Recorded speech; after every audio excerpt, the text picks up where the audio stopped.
I mean, you're saying if that's the reason why, Yeah. because contamination is really is really more of a spiritual thing. So it's not about Absorption. absorbing some food. It's just something that comes in contact with it. So It's just a coincidence that it's both the same, which I don't believe in coincidence. right. It's mostly with that. It's something unique about glass that glass doesn't absorb in contrast to earthenware and metal. And right, it is a whether there is a connection to that or not, but that definitely is true. At least the Sfardim are very more lenient. Regarding so the rabbis made a gzera that it could receive contamination, and we also know the rabbi said that whether this is exactly connected to this decree or not is that it needs to go to the mikveh. The rabbis also said that if you buy a glass utensil, a glass goblet, cups from a non-Jew, in order for you to use it, you have to first dip it in the mikveh. That is a rabbinic law, and it could be it's part of this rabbinic law or connected to this rabbinic law that you have to go ahead and bring it into the mikveh. Now, remember, when you buy a new utensil from a non-Jew, it's not about that it got morning, Nathan. It's not about that it got actually any contamination, that something happened, that a dead animal came in contact with that item. It's just that it's going from the domain of a non-Jew.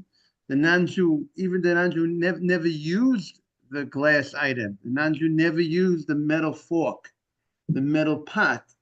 It's new. You bought a new pot, new glasses from the non-Jew, but when it leaves the domain of a non-Jew and it enters the domain of a Jew, now that it becomes owned, there's a transfer of ownership from the non-Jew to the Jew. So that's where you have to go ahead and dip in the mikveh. And they said, and many say that's a Torah law for metal. And for glass, it's a rabbinic law. And people have to make sure they dip their glasses in the mikveh, and they say a bracha before they dip it in the mikveh. So I think, Mark, there's a confusion, I think, by the fact that glass, many people use for dairy and meat. People might, I'm afraid to say, might not realize that you have to dip the glass in the mikveh. You hear what I'm saying, Mark? Okay, so now we're on 15. Ralph, is that clear? Yes. And we welcome Yes, it Nathan. was clear. I was just on mute. No problem. We welcome Nathan. 15b3. Kli zuchuchid, my timer gozer rabbanan tuma. What is the reason why that the rabbis instituted tuma, that it has a status of that it could receive contamination? So the Gemara says, Amar Rabbi Yochanan Amar Reish Lakish. Rabbi Yochanan quotes Rabbi Reish Lakish. By the way, this is very rare. Rabbi Yochanan and Reish Lakish were brother-in-laws, and they argued in many instances in the Talmud, and the general law follows Rabbi Yochanan. And here we have Rabbi Yochanan actually quoting his brother-in-law. Oh, so Nathan said we should tell the story about the brother-in-laws that Rabbi Yochanan saw. Rabbi Shlakish originally was a bandit. He originally was a robber, and Rabbi Yochanan told him, like so to speak, if you change, he saw his great abilities, and he said that if you go ahead and you'll change and you use your kochos for Torah, you could marry actually his sister. And that's how he became a brother-in-law. So if Yochanan quotes Reish Lakish, and in the Masoret Hashas, they also point out that in some texts they do not say Omer Rabbi Yochanan. that Rabbi Yochanan is quoting Reish Lakish, because we don't find, I'm happy I'm a good company, we don't find that Rabbi Yochanan would quote Reish Lakish, because Reish Lakish is more like a colleague, a student colleague, so to speak. He was a student of his, good morning, Emmanuel, but also yet on a colleague level that he was able to argued on him.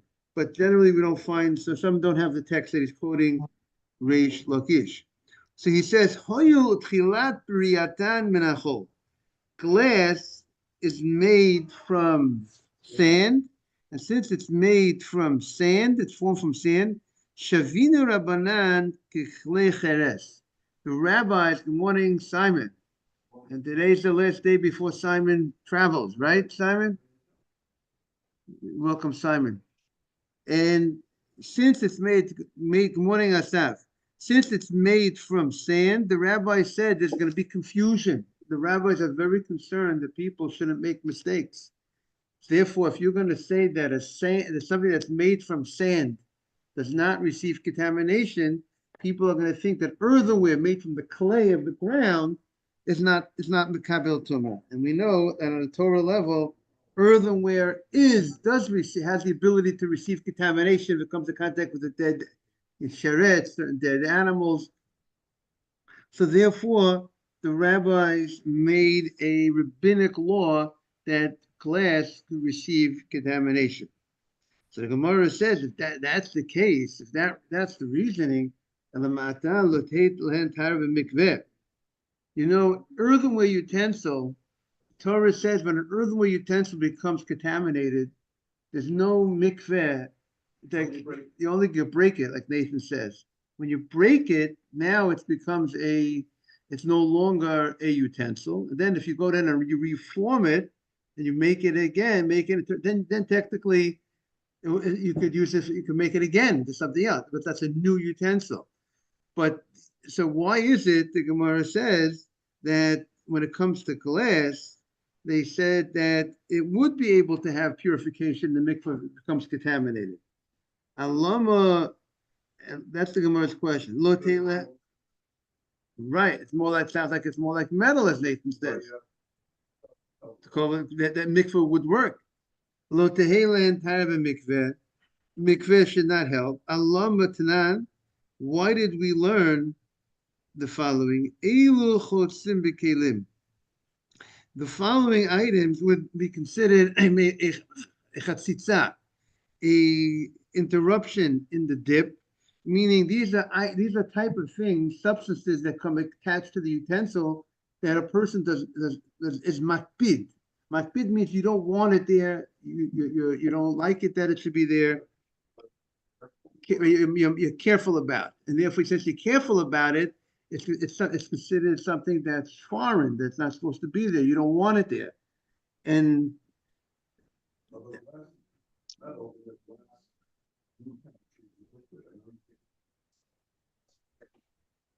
look at these windows in these 500-year-old buildings in England. It's thicker at the bottom than the top because the liquid glass is actually, gravity has pulled more of the molecules down.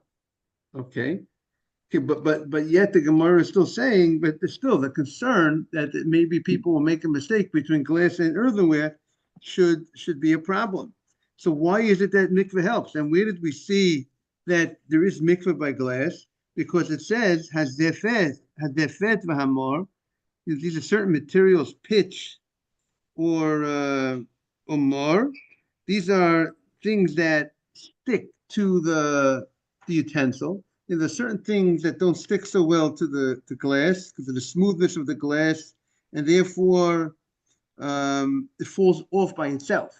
So Rashi says certain things that stick to glass, let's say there's a little mud that gets onto the glass, because these type of things, the way the smoothness of the glass, that the mud will fall off by itself, and therefore you're not so particular about it. But these items, good morning, Mark, these items that actually stick, the pitch that sticks, and the other item that's mentioned, they translate it as musk.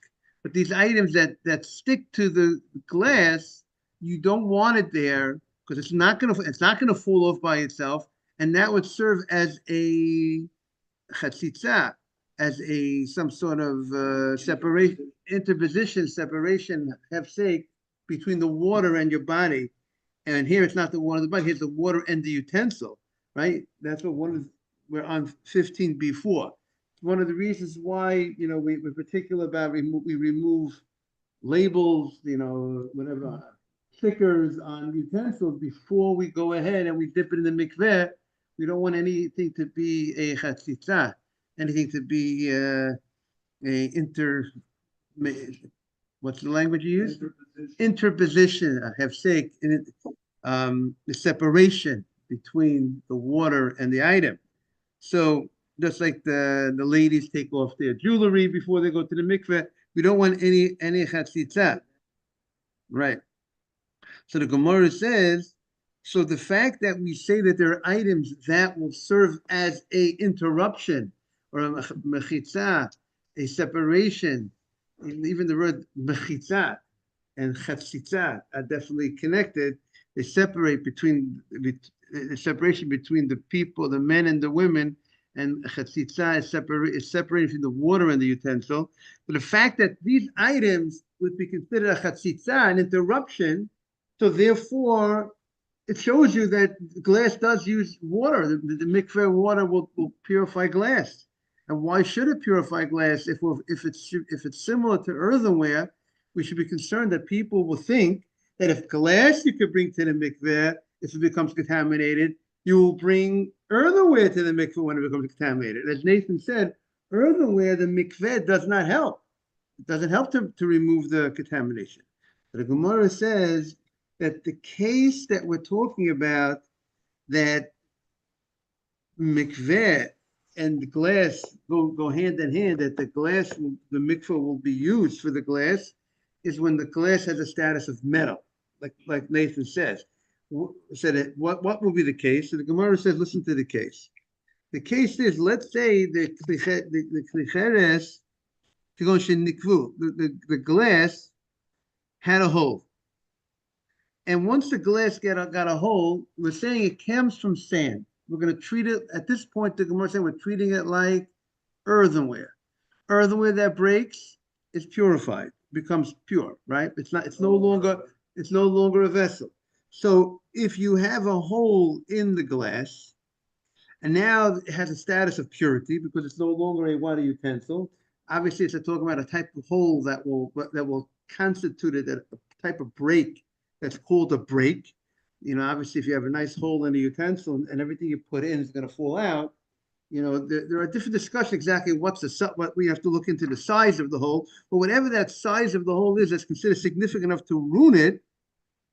So then you put in lead, the tif l'tochon ever, which is metal, which has a status of metal, and that metal filled the hole. Now, the fact that the metal made the utensil usable, this fixing of the hole using metal, so this opinion says that the status of the utensil now has the status of a metal utensil. But since this purified by the hole. Now that you put the metal in, you still have to purify it again because that's the status of metal. So that the Gemara is going to discuss coming. Stay tuned, because on a Torah level, the item is still pure because once it broke, it's purified. Now the fact that you fixed it, it's still on a Torah level. It's a new utensil. This is a new utensil. You don't have to go to the mikveh. The Gemara is. I don't think you have to come on to that. I think meaning it's the reason why it does not need the mikveh is because at this point it was broken, and once it's broken, it became purified, and it's owned by a Jew, right? So now this item is pure, and then now you put in some metal to fix the break. Now it has a status of metal, and if it has a status of metal, so then it could receive contamination. Now, said, and therefore this is the type of item that we're saying that goes to the mikveh. This item, this glass, now turned into its status has changed.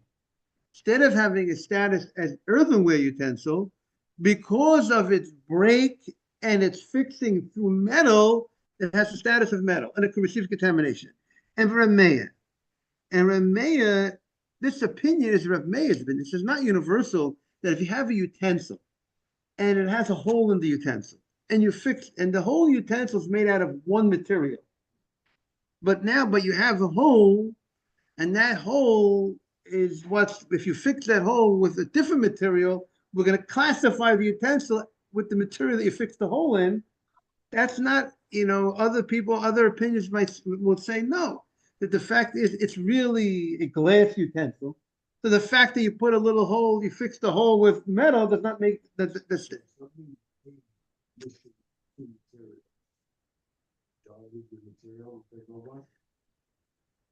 I would, it's a good question.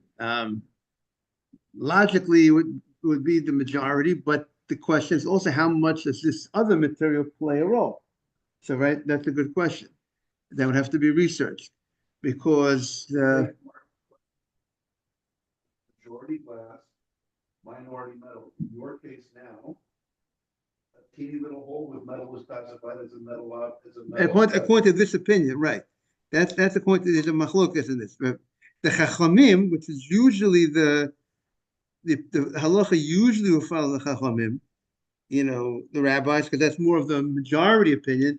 They will not classify this as a metal utensil. The fact that you have even that this this is the make or break. This is what it's mostly glass, but they hold as the amah hakol holeich acha hamaymet. Meaning Rameh is saying, but let's understand what Rameh is saying.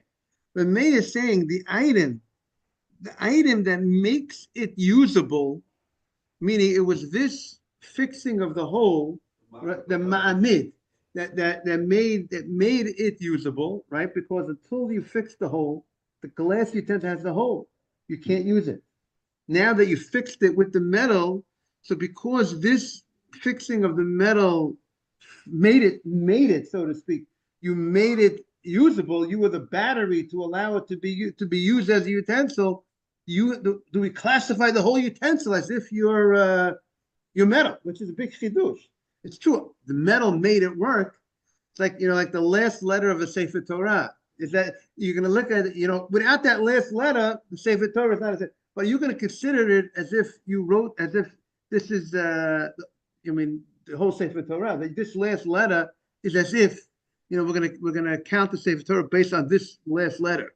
So he holds you go after the Mamid, the Tanya. We learned to the Braita. If you have glass, shenikvu, that it had a hole, the hittif the tochan evar, and you put the lid in. Amr Shimon Gamliel. Shimon Gamliel says, Rameya mitameh. Rameya says now it could have the status of contamination. It could receive contamination because it's metal. Chachamim omrim. The Chachamim says it's mitaharin. It's not considered metal because of just fixing this because of fixing this thing with this little lead, and therefore it has a status of it doesn't have a status of a metal utensil. Elameata, so the Gemara says, now you're telling me that they said that glass has the status of earthenware. We're still going with that because the glass came from sand, we treated it like earthenware, that it should be able to receive contamination, just like earthenware, clay from the ground. You form a pottery, you do some pottery, it has the ability to go ahead and receive contamination.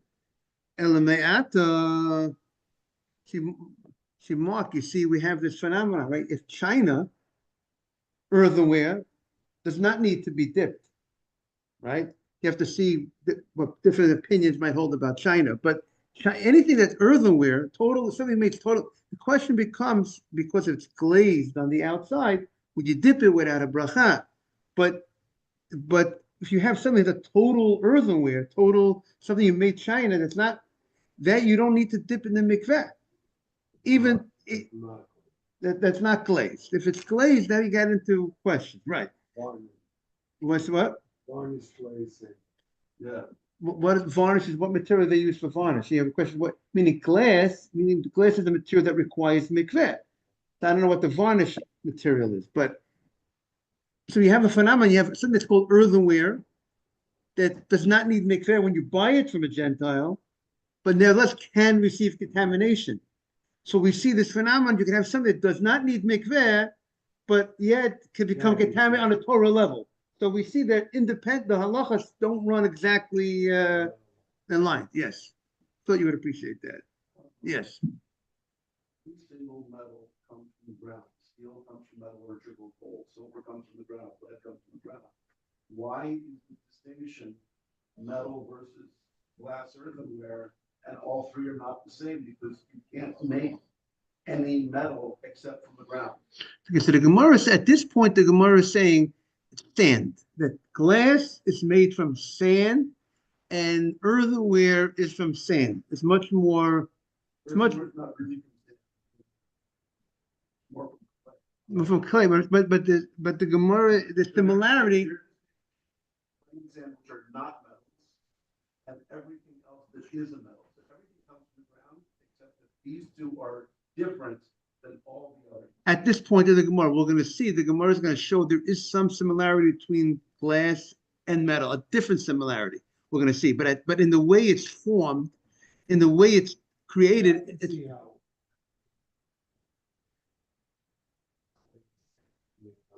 that's what we're saying. At this, we're saying because of that, the similarity of the way it's much more similar in how it's made, where it's coming from. I mean, most metals that you have to mine much deeper. Some of it's at the surface, but very little. But earthenware and clay, if you're just taking it off the top of the. And they are so soft and warm and wet.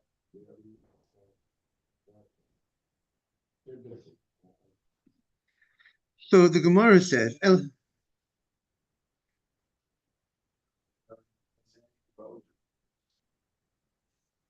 Elame'ata, so the Gemara is very good. You're explaining the Gemara very good, Nathan. Why at the Gemara is why it's comparable to sand? Why we see the connection? The Gemara says, and remember, the concern is how people view it, Nathan. That's the issue here. How people view something that's glass that's made from sand, they look at it similar to earthenware. That's how people, they will not look at like at the moment like it's similar to metal at this point of the Gemara. It's two different leagues in a certain sense, how people see it. In the olden days, you have a kiln for earthenware and glass, but to make the metal, you'd have to go to the blacksmith shop. Maybe that'd be hotter, maybe that'd be whatever. Maybe that's the distinction. How they looked at it. Was it the guy, the pottery maker, made it in the kiln, or was it the blacksmith that made the plates in his blacksmith shop with a different furnace? See, at this point, the Gemara only said that one comes from they come from sand. That you didn't elaborate on how in those details. You said they both come from sand.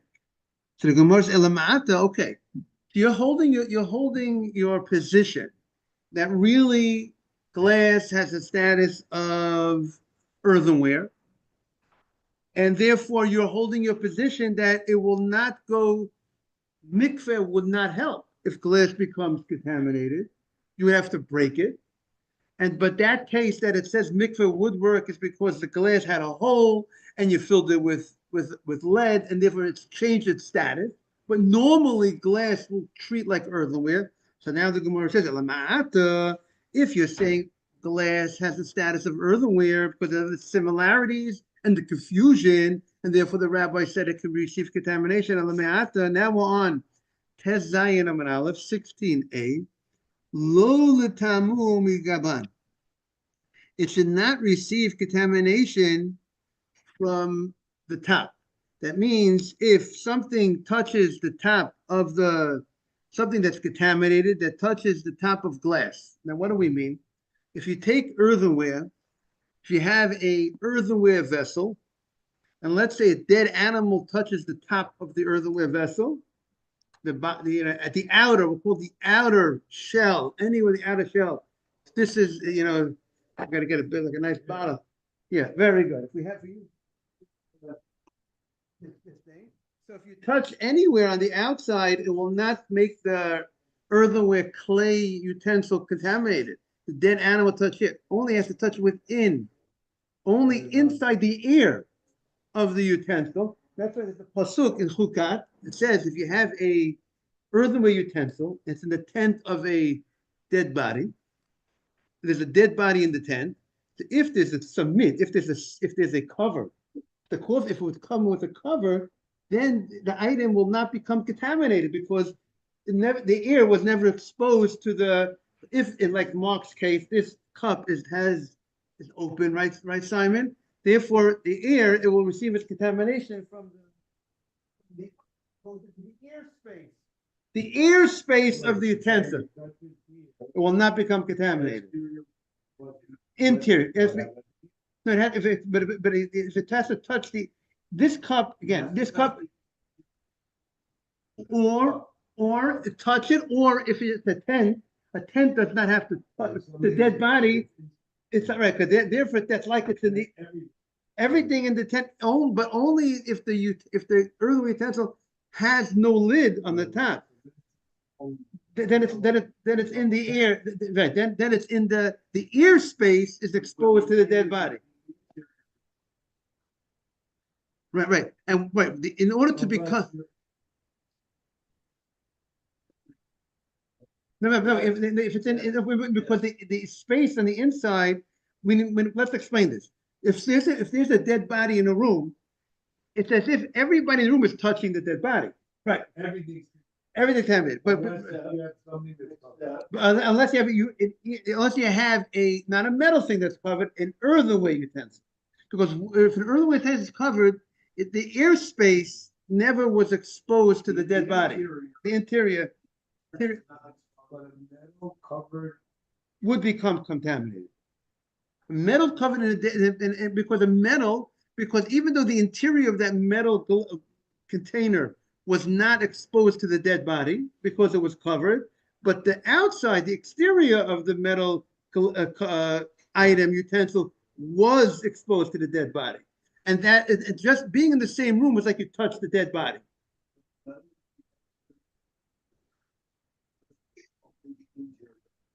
Right. So we'll see more about the interior, meaning if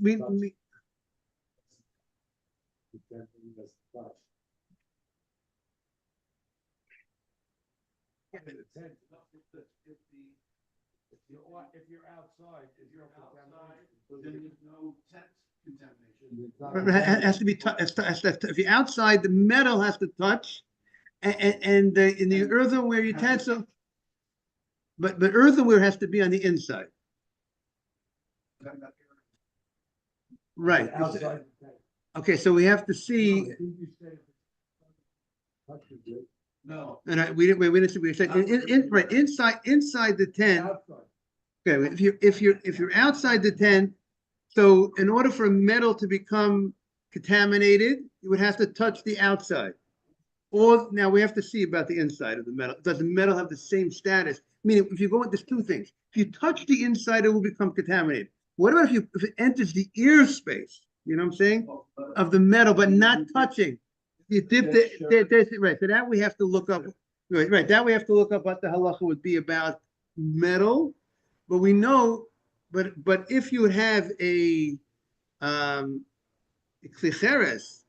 earthenware utensil going into the ear space of an earthenware utensil would mitame the earthenware, even though it does not touch the earth. I mean, if you're outside, you have that cup. If it's an earthenware cup and it's outside, so the tent. So that if you put your finger, not the finger, if you put that dead animal within the ear space of that earthenware utensil, it will become contaminated. Look at the note.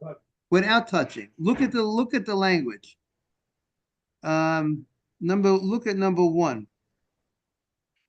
Let's see if they. No, let's see if number one does not mention too much about it. Let's see the other note. The distinction between the airspace on the side or interior. The outside airspace.